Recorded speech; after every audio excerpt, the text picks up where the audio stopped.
from the broadcast studios at Erie High School. It's time for the Erie Tiger Network News. Hi Tigers, welcome to the first episode of Erie Tiger Network News. I'm Maggie Deacon. And I'm Noah Haas. Old Town Erie has been going through some changes with construction on Briggs Street. For more on that, here's Brady Dwinell and Ethan Garcia. Briggs Street, one of the most popular streets in Erie, Colorado, with a lot of big business and a lot of customers. Over the past couple months, it has been under a lot of construction, and people have been wondering how this affects the employees. It's like it gets the parking spaces more crowded, and I have to park further away and then just walk a block or two up. It's mainly changed like when I've had to leave. I've had to leave a little bit earlier. One thing that the construction has affected on Briggs Street is the availability of parking. It only affects my commute by parking. Sometimes I have to park like a block or two away, and that gets pretty annoying. I've noticed like the cars outside, like a lot more backed up cars. Parking's a lot harder to find as well. One thing people have been wondering is how the customer traffic has changed since the beginning of the construction. I'd say the amount of customers we get hasn't really changed. Ever since like the first location or the second location closed for Sweets, we've just had more business, only having one location, but hasn't changed a ton with that. So there's a four-way stop right by Sweets, and everybody doesn't know how to do it, so they all road rage and get in fist fights. So yeah, that gets pretty crazy, but it doesn't really affect us, you know. We help them diet down with the ice cream. Another area of concern is what the restaurants are doing to help the employees during these difficult times. We had some new hires, and we're going to have more people that are going to be able to help in, and if someone can't get to work on time, we're going to have more people to be able to step in. Another concern is what the restaurants could do better to help support their employees. Maybe just give us recommendations on where to park and give us a little bit more time to get on work. So. We are Brady Dwinell and Ethan Garcia with Erie Tiger Network News, out. Thanks, Brady and Ethan. Along with other sports at Erie, cheer has moved up to the 5A division. Here is Zoe Garcia. After years of dominating the 4A division, the Erie Cheer are about to face their biggest challenge yet, moving up to the 5A division for the first time in Erie's history. The Cheer team would now be competing against the largest and most elite programs in Colorado.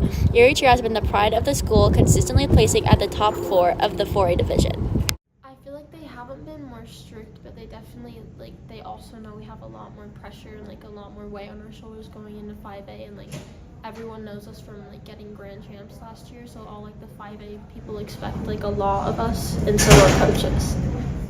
As Erie Cheer moves up to the 5A division, they have to face many more challenges than they did last year. This transition marks a new era for the squad, which has demonstrated exceptional talent and dedication over the past few years for the team.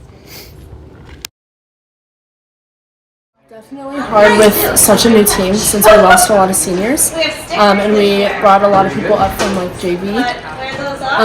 But honestly, we've been keeping the dynamic of practice the same that we have, I guess since I was a freshman.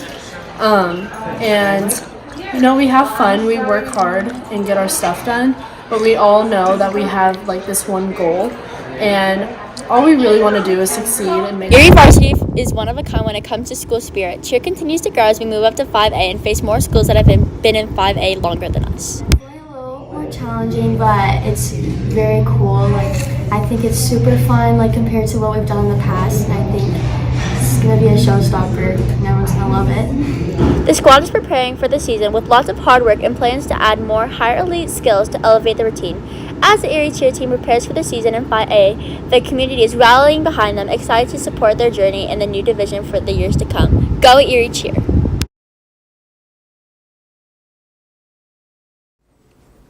Thanks, Zoe. With the new school year comes a new season of football. Fall sports are in full swing. Continuing on with Erie's softball legacy, this Friday starts state softball.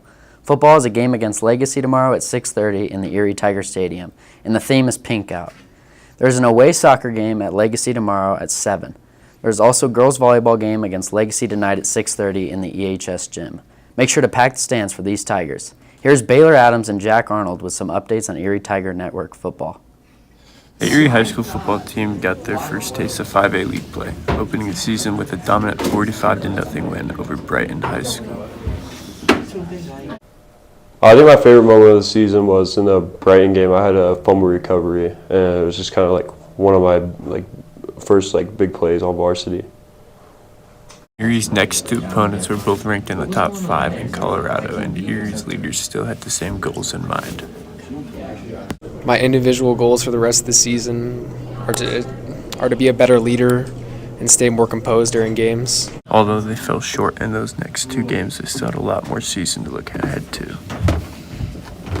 The toughest opponent left on the schedule is probably Broomfield. Well, it's a rival, 1, and 2, they're a good program. And 3, the rest of our schedule is probably not as good as the beginning of it.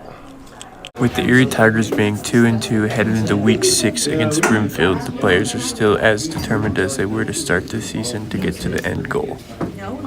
I think mostly for the rest of the season, I want to be able to just do my job and work to become the best that I can at my position, so that I can really benefit the team. This is Jack Arnold. And this is Baylor Adams for the Erie Tiger Network.